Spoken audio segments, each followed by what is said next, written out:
Hello, my name is JC. I'll be giving you match analysis for Nassr versus khoolod. I hope I pronounced that correctly. Alright, so let's get into the match. Alright, so as you have seen, there is a counter attack that has been played. Oh, sorry, okay. Look at this properly. There's a counter attack that has been played. Now, this is one of the problems I have with the high line when it's in your own box.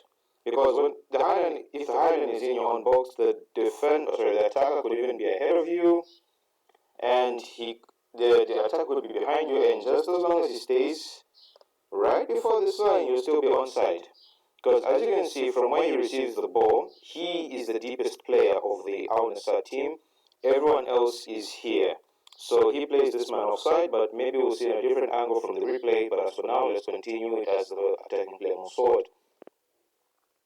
Alright, so everyone's striking back. Everyone is striking back.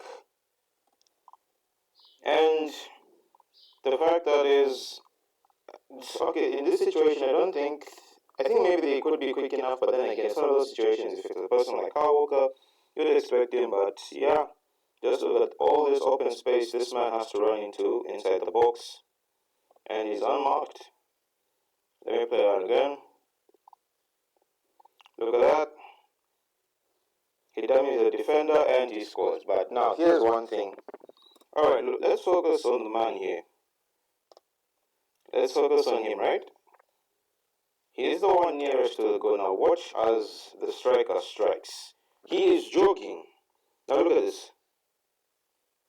Am I the only one that feels like if he just ran as quick as he could have cleared that off the line?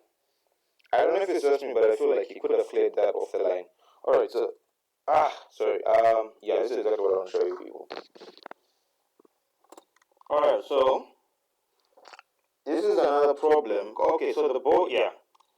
So this is what I'm talking about. Like, I think he should have been following him. He should be following him, because at this particular point, he cannot be offside. This is one of the problems that I have with a high line. Yes, I get that your point is you're trying to suffocate your opponent. You don't want them to, how can I say, play out of that particular press. You want to box them in. But now the problem is if you play a high line within your box, you nullify the point of it being offside, and this player has an easy run, and look at this is just an easy ball for him. He plays it like that. That's a terrible drawing, by the way. And then he just reaches it like that. But I don't think this is one of the problems that I have with the Highland. I get maybe he wanted to stay as behind as he could, or how can what's the word they use? He wanted to be as as behind as he could be, because I think he sees it, but I think it's just too late to react. Let's play that forward one more time. And this was a great ball, by the way. Passes it in, and you can see he's trying his best to run as hard as he can.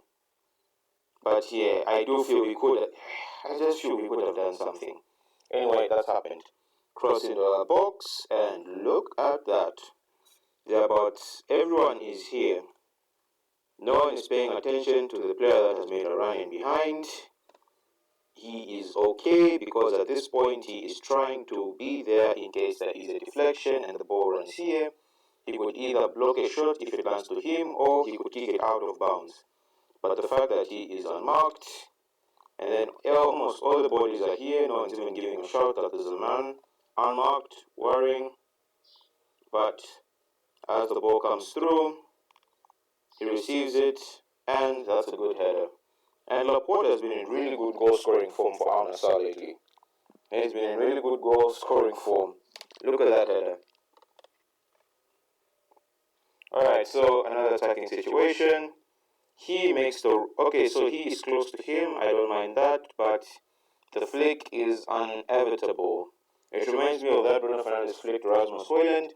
So he senses this, but sometimes it's not really that he senses this. This could be a training routine that they have done, and then they know what the other player is going to do even before it happens. He flicks it. Oh, okay, that's a smart flick. That's a smart back heel. And then look at all this space. Now I don't know why he is not running towards to help his opponent, because he has a man in behind him that can actually see Talisca and just move on a bit, but he's in a position where he's able to tackle, so I do feel he should have run for the ball, because I think it takes way too long to decide whether he's going to do that or not, and it leads to a strike on goal. Look at that. And then as I've seen, as everyone moves towards the goal, there is all this free space for these two if the ball bounces towards them to hit on goal.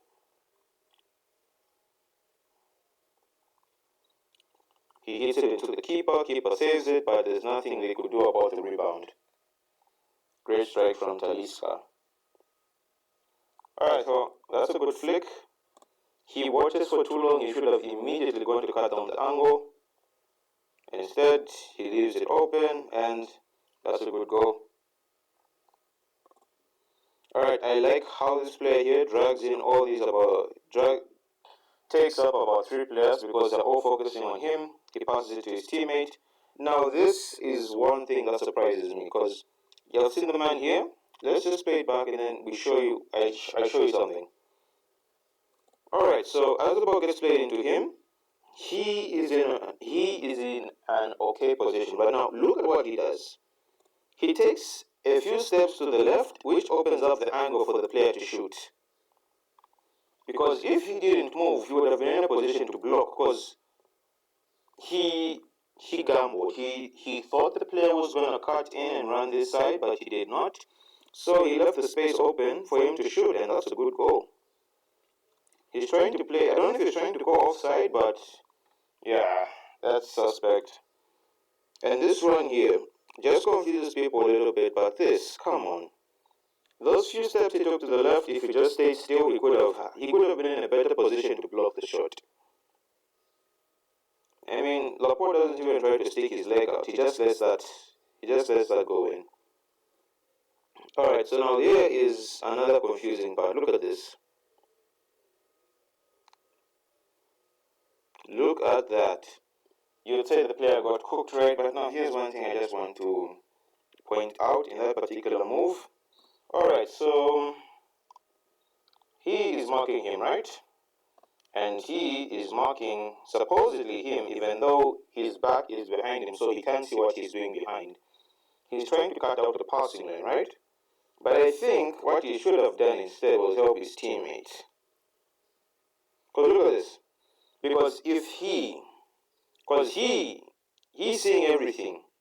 He should have gone in this area so that he could go and help his teammate. Or if not, he could have gone at any particular time to just help out his teammate. Because yes, we know a defender's job is supposed to stop an attacker, but sometimes these things just happen where the attacker gets the better of a defender, so you're supposed to help your teammate out. In this case, he's supposed to help his teammate out because his teammate is getting cooked, he's getting steamed. I mean, look at this. He should help his teammate. I don't know why he's marking him. He doesn't have the ball. He does not have the ball. Look at that. At any point, even here, he could have immediately gone to press for the ball and he could have prevented that goal, but he's marking someone let me just put this, like, he's marking someone that doesn't need to be marked. Like, go and help your teammate. There should be another player to cover for you. Like, there's nothing much you're contributing. He should have been here. Because he's seeing his teammate is struggling. He should have helped out, but instead he's focusing on marking someone that doesn't have the ball. And then after that, he plays in this lovely ball. Now look at this. He is close to him, but unfortunately, I don't know what happens. I think a bit of movement from the attacker. Yeah. And also that the fact that the defender is turning means that he's not paying attention to the attacker, and that ball goes in. But that defender should have helped out his teammate. There was no need for him to be near that opponent. Alright, this is the last minutes of the game, final attack, and handball. Now let's see this. It is a handball. His hand is not near his body. His hand is outstretched. I know if you need to put it back, but I don't know about these handballs because some are given, some are not, so it's very hard to tell which, if something is actually a handball or not, but I think this decision is fair. Even the ref went to check on it, and he gave it as a pen. Talisca stepped up, he buried it, and that was so close. Even the keeper, look at the keeper, you can tell. You could tell by the keeper, look, I think he gets a hand to that. Otherwise, that was a very interesting game, lots of goals. And yeah, Laporte is scoring goals. Looks like he's helping the team out massively. He's providing goals. Especially when Ronaldo doesn't score, like Laporte just says, I'm going to do this myself. Otherwise, this was a great game. Don't forget to like, share, subscribe. I'll see you in the next match analysis.